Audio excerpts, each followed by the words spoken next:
Calvin nih kita mau bahas lebih ke perjalanan karir ya gitu kan. Boleh dong Kak, aku pengen tahu kira-kira apa pertama kalinya Calvin mau terjun ke dunia entertainment gitu. Dan sebelumnya backgroundnya sebagai apa sih, pelajar kah atau apa? Sebelumnya anak biasa ya memang, terus ikut idola cilik itu yang dipaksa sama orang tua, terus sempat rehat dari dunia entertain karena waktu itu aku masih harus sekolah kan, jadi stay di Malang berapa tahun lama, akhirnya baru ikut X Factor lagi. Ya apa tadi pertanyaan intinya? Iya, backgroundnya kan berarti pelajar, terus aku nanya perjalanan karir gimana? X Factor, terus oke ikut. X Factor ikut, ya udah, terus Udah, jadi mana udah gitu. udah. Oke, sebelumnya apakah emang ada cita-cita mau jadi seorang penyanyi? Kayaknya ada.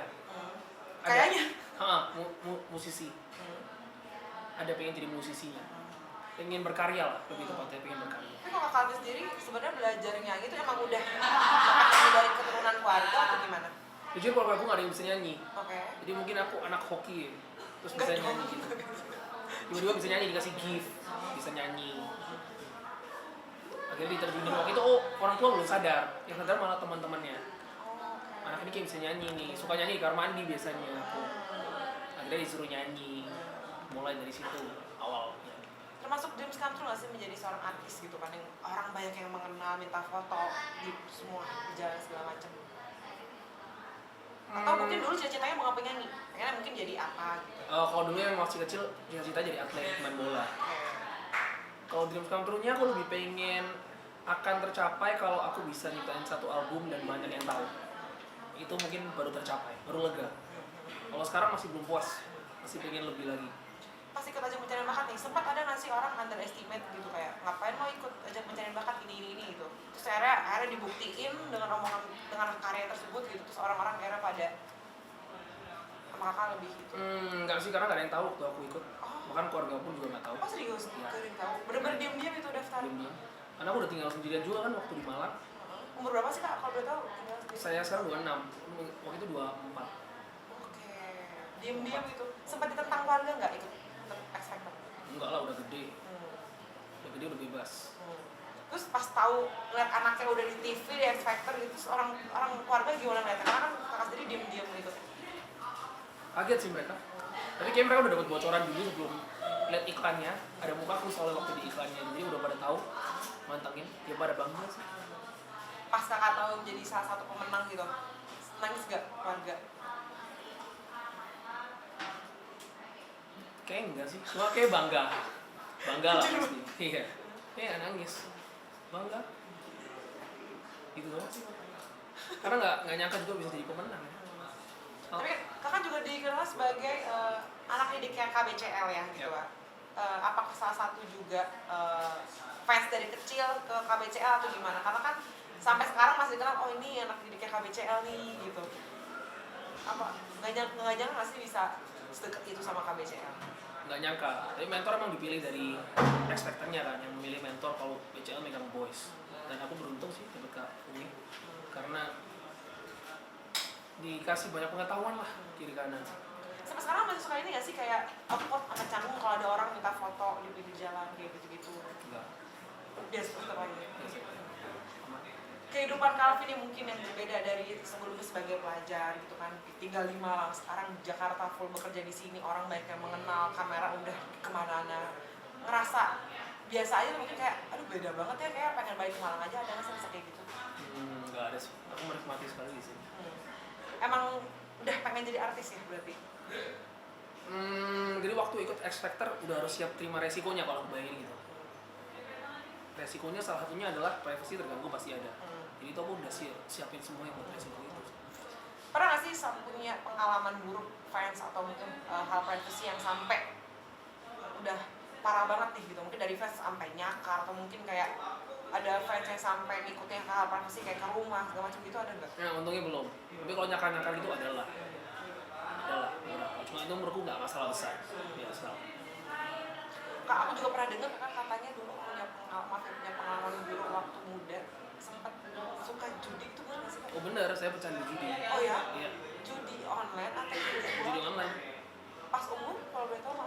kuliah 2017, 2018, 2019 itu lepasnya saya setengah mati. Apa yang buat kakak punya titik balik gitu di waktu kuliah hingga sekarang bisa jadi orang pada tahu gitu? Nggak ada gunanya, pasti kalah. Oh. Pasti kalah pertama, terus jadi cowok kurang ada. Dulu aku pernah diingetin sama om aku ya, kalau dapat uang tuh gampang, berarti ada yang salah dari uangnya. Om aku selalu ingetin aku gitu. Dan aku tahu judi itu uangnya gampang dapetinnya, gampang hilangin juga, tapi itu pasti ada yang salah dari uangnya. Maaf kak, berapa lama yang mengikuti judi tersebut? 5 tahun? 4 tahun. Untuk lepasnya itu aku butuh 2 tahun lagi. Susah. Berarti 4 tahun, 2 tahun betul lepas, apakah ada lagi pernah main lagi? Gimana? Sempat berhenti kayak 3 bulan, tapi jatuh lagi. Oh, on off ya? Berarti 6 bulan jatuh lagi, sampai benar-benar total loss. Maaf kak, boleh tahu sudah habiskan berapa puluh juta untuk hal tersebut? Ratus gitu. 100 juta? Ya, lumayan banyak sih. Wow, sempat ada sampai ngutang-ngutang gitu nggak sih? Atau Ngutang. mungkin Ngutang saya. keluarga gimana kak? Apa kayak pas tahu kakak main klub gitu? Ya nggak tahu ya, paling sedih, cuma saya kan ngerasain sendiri habis itu. Saya sendiri. Tanggung jawab sendiri lah. Apa yang ngebuat kakak maksudnya, udah deh, kan kakak bilang katanya udah guna juga, hal yang belum paling nyentil, kayak udah deh stop gitu. Apakah ada teguran dari orang tua, dari lingkungan atau gimana? Banyak hancurnya hidupku, kuliahan hancur. Dulu terus sama keluarga juga rada hancur. Keuangan juga hancur. Percintaan juga hancur gitu karena judi. Jadi menurutku ini kan jelek ya. Jadi waktunya berubah di sini. Triggernya apa sih dulu sampai yang main judi itu triggernya apa sih? Triggernya jadi kasih tahu teman, terus menurutku seru. Terus menurutku ini bisa dapetin uang. Jadi kecanduan terus-terusan. Kecanduan. Apakah mungkin dari selama bertahun itu dari judi pernah membeli sesuatu gitu? Dari judi pernah. Beli sesuatu mungkin kayak Untungnya belum ya, selalu habis. Habis itu. mau mulai sih kak? Oke kalau gitu terakhir deh kak mungkin apa yang buat kakak bisa biar stres juga di masyarakat, stres pemirsa, kayak apa yang buat kakak bisa lepas dari hal itu dan apa sih motivasinya juga? Motivasinya jangan nunggu hancur dulu mungkin, baru tobat. Kalau bisa berhenti sekarang, paksa buat berhenti sekarang. Karena nggak ada gunanya. Setelah itu katanya jadi nulis lagu juga ya? Bener nggak? Setelah kejadian itu kakak akhirnya bisa berkarya dan nulis lagu, itu bener nggak?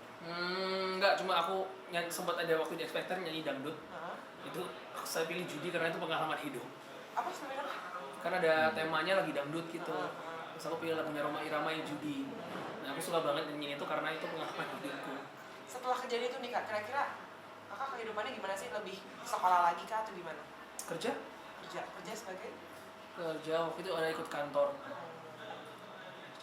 Terima kasih kak. Oke, Terima kasih kak.